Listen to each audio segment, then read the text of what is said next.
Salut à tous, j'espère que vous allez bien malgré la fin de ces fabuleux championnats du monde qu'on a vécu pendant 2 semaines à Lanzarote 2. Je vous propose dans cette vidéo de revenir justement sur ces 2 semaines de compétition en faisant un bilan nation par nation, celles qui ont surperformé, sous-performé, des surprises qu'on a pu avoir, quelques anecdotes aussi. Lanzarote 2 2025, on fait le bilan, c'est parti.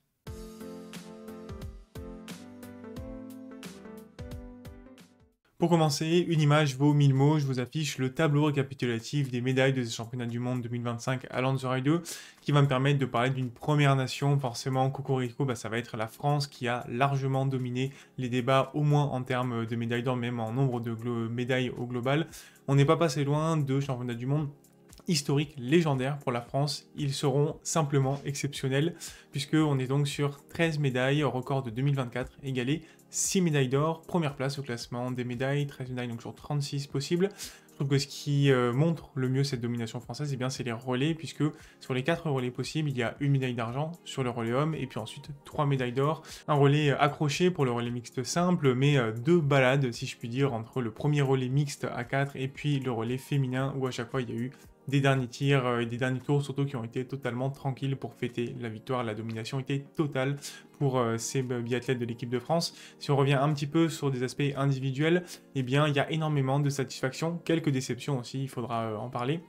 À commencer par les filles avec Justine qui, en délicatesse sur son tir sur la saison, eh bien, s'est ressaisie au meilleur de moments pour aller chercher une médaille d'or individuelle sur le sprint, mais aussi le bronze sur la poursuite, ça lui fait 3 médailles au total.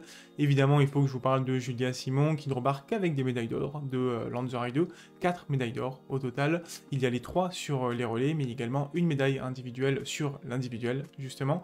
Julia, elle rentre complètement dans la légende, puisqu'elle égale notamment Marie-Laure Imbert avec 4 titres de championne du monde sur un championnat du monde. Et surtout, elle devient la biathlète française avec le plus de médailles d'or, au nombre de 10. Elle a encore dépassé sur le nombre de médailles totales par Marie-Dora Imbert. Évidemment, il faut qu'on parle aussi de la première médaille individuelle et de la première médaille collective pour Océane Michelon, une médaille d'or et la médaille d'argent sur la dernière Mastart après une superbe course à 23 ans.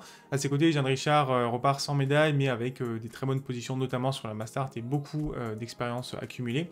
Reste le cas épineux de Lou Jean Monod, puisqu'elle repart quand même de Lanzarote avec 3 médailles, 2 en or sur les aspects collectifs et une médaille de bronze sur l'individuel. Elle a jamais fait moins bien que top 6 des épreuves individuelles. Malheureusement, elle, la première, elle ne peut pas cacher sa déception, puisque on l'attendait, pourquoi pas aller chercher un ou plusieurs titres et avoir plus de médailles individuelles. Pour moi, ça reste quand même de bonnes performances, mais effectivement, on pouvait s'attendre à un petit peu mieux pour Lou, et je pense qu'elle a énormément appris pour les Jeux Olympiques qui s'annoncent la saison prochaine. Parlons maintenant de ces messieurs, avec évidemment la grande satisfaction, c'est Éric Perrault qui repart de Lanzarote avec 4 médailles, et notamment un premier titre individuel sur l'individuel, justement, médaille d'or, également une médaille de bronze sur la poursuite. À seulement 23 ans, il réalise une performance qui est exceptionnelle, et l'avenir semble radieux pour Éric. Très grosse satisfaction pour Quentin aussi, qui espérait forcément ajouter un titre individuel sur des championnats du monde, le seul grand titre qui lui manquait. Mais finalement, il repart de Lanzarote 2 avec quand même 4 médailles également et 2 médailles de bronze en individuel. Compte tenu du plateau, moi je trouve qu'aller chercher le bronze sur le sprint et l'individuel, eh bien c'est déjà une très belle performance. Je pense qu'il peut être fier de ces championnats du monde. Emilien Claude, petite surprise lors du relais puisqu'il a remplacé Emilia Jacquelin, eh bien il est allé récupérer sa première médaille en championnat du monde avec donc l'argent obtenu par le relais. Petite déception derrière pour Fabien Claude qui au final a souvent été placé mais qui en dehors de la médaille d'argent sur le relais eh bien n'a pas pu se rapprocher d'une cérémonie des fleurs ou d'un podium. Il a toujours manqué un petit quelque chose à Fabien sans qu'il y ait vraiment de mauvaises courses en soi à mon sens. Évidemment la grosse déception ça va quand même être Emilien Jacquelin qui a assuré sur le relais mixte et qui est allé chercher donc une médaille d'or. Il ne repart pas bredouille quand même de ces championnats du monde. Mais derrière, on l'a senti en difficulté, notamment sur les skis et sur l'individuel, qui est un petit peu le symbole des galères qu'il a pu connaître ces dernières semaines. Voilà, j'ai confiance en Emilien sur le fait qu'il va pouvoir rebondir après ça. Est-ce que ce sera durant cette saison ou lors de la saison prochaine? On voit surtout qu'il est dans une période difficile et j'espère que ça ira mieux pour l'avenir. Petit mot aussi bien sûr pour les techniciens de l'équipe de France qui eux sont une énorme satisfaction. Merci à eux pour le travail de l'ombre incroyable. Les Français ont dans l'ensemble eu des skis exceptionnels qui leur ont permis de voler sur la piste de Lanzarote 2 qui a été très difficile, notamment lors des relais. Bref, un bilan magnifique pour nos Bleus qui me permet d'enchaîner avec le bilan de la deuxième nation, c'est la Norvège. Je vais aller un petit peu plus vite maintenant, sinon la vidéo elle va durer 40 minutes, mais si on fait un focus sur la Norvège, eh bien si on avait fait le bilan jeudi soir avant les 2 dernières journées, eh bien on aurait pu dire que la Norvège sous-performait. Finalement, en prenant 6 médailles sur 8 possibles le samedi et le dimanche, eh bien, la Norvège a un petit peu sauvé la face, entre guillemets, avec un bilan qui finalement est quand même intéressant. 9 médailles, donc 4 en or. Évidemment, il y a une personnalité qu'il faut ressortir dans ces championnats du monde, c'est Johannes Tingnesbø, qui pour ces derniers mondiaux a encore une fois fait des performances exceptionnel, évidemment doublé sprint poursuite déjà qui lui permet d'égaler, de dépasser ensuite les records en termes de titres puisque maintenant il en est à 12 titres individuels et il est monté à 22 titres au total grâce notamment à la médaille d'or sur le relais homme et donc il est le biathlète le plus titré tout simplement. En termes de médailles il est à 43 médailles sur 60 possibles et il a encore dépassé par Ole Einar Bjørndalen. Bref, j'aurai le temps de parler de Johannes en hommage à la fin de la saison parce que du côté des autres Norvégiens, il y a pas mal de choses à dire finalement. Lors de la Mastart, en fait, ils ont un petit peu sauvé la mise côté masculin en dehors de Johannes, puisque André Stromsheim, à 27 ans, est allé obtenir son premier titre individuel donc avec cette Mastart, un jour après avoir obtenu son premier titre en relais. Et puis Sturla Lægreid a sauvé l'honneur aussi avec une première médaille individuelle dans ces championnats du monde. Du reste, eh bien, pas de très bonnes performances pour les autres Norvégiens, pas de podium en tout cas, et on peut être un petit peu déçu pour eux. Heureusement qu'il y a eu ce relais homme finalement qui a vraiment apporté beaucoup de joie puisque les Français avaient dominé les autres relais durant la saison. Et côté féminin, eh bien, c'est la fin aussi des championnats qui ont permis de sauver un petit peu la face avec ces médailles d'argent sur le relais mixte simple, sur le relais féminin qui n'était pas forcément attendu. Et puis cette médaille individuelle pour Maren Kierkegaard qui eh bien, sauve l'honneur d'une nation qui n'a pas pu profiter d'une Ingrid Tandrevold à fond malheureusement, qui connaît une saison galère et qui d'ailleurs a aussi été vivement critiquée sur les réseaux. Je suis vraiment très énervé vis-à-vis de ça, voilà, critiquer les biathlètes sur les réseaux, les insulter.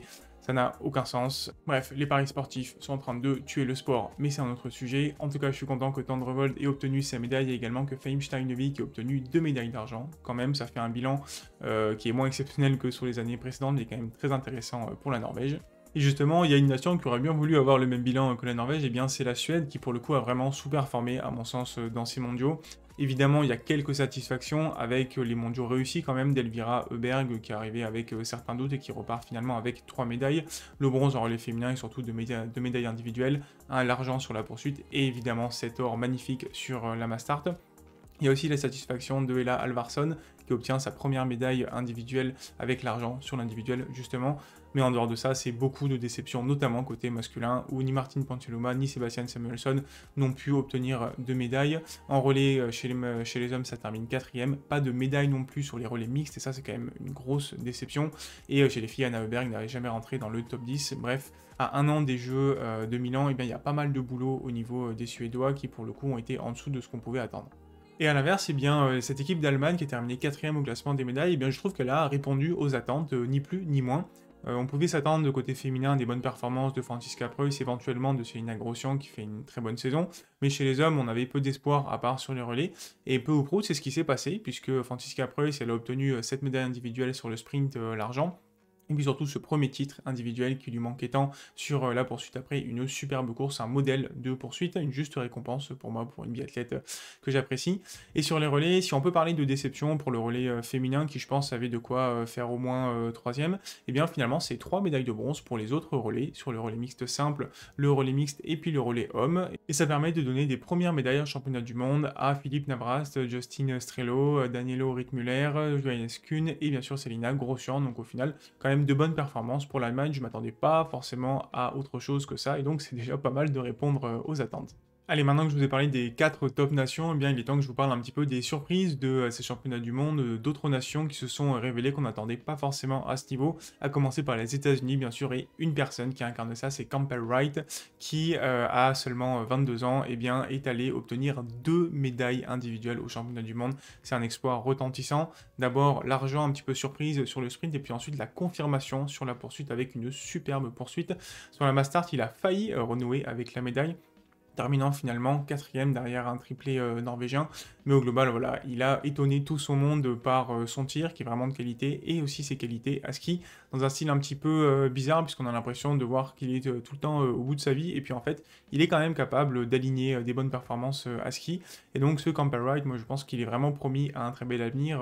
D'abord néo-zélandais, il est passé sous bannière américaine. Important que je vous parle également d'une nation qui a réussi ses championnats du monde dès la première course, avec l'argent obtenu par la République tchèque lors du relais mixte, avec notamment un dernier tour de Michael Krachmar qui a été exceptionnel en résistant à la Suède et à la Norvège qui revenaient derrière. Voilà, un grand bravo à la République tchèque, qui est une nation entre guillemets moyenne, qui ne pouvait pas espérer tant de choses que ça, et qui va chercher quand même cette médaille.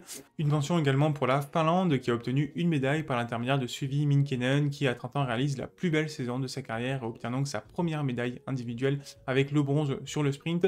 Petite mention pour le Finlandais Inden Salo, qui termine 4e de l'individuel, meilleur perf en carrière, et qui n'est pas passé loin donc d'une autre médaille pour la Finlande. Pour l'Italie, à côté de ça, eh bien, on a également une médaille, même bilan que la Finlande, avec cet argent de Tommaso Giacomel, mais qui au global est un petit peu une déception pour cette équipe italienne. D'un côté, chez les filles, c'était un petit peu compliqué, pas de Vitozzi qui est out pour la saison, Wierer qui est arrivé malade en cours de forme, qui n'a pas pu vraiment défendre ses chances. Du coup, la satisfaction côté féminin, eh bien, c'est Carrara qui, à 27 ans, va notamment faire 5e du sprint et une cérémonie des fleurs, mais pas de podium. Et donc, la seule médaille, elle vient de Tommaso Giacomel, qui fait 2e sur l'individuel, et une performance globale qui est difficile à juger pour l'Italien, puisqu'il n'est jamais sorti du top 6, 5e, 5e, 2e et 6e, mais qu'on pouvait attendre peut-être un peu plus souvent sur le podium. Ce sera peut-être pour les Jeux à Milan l'année prochaine à domicile.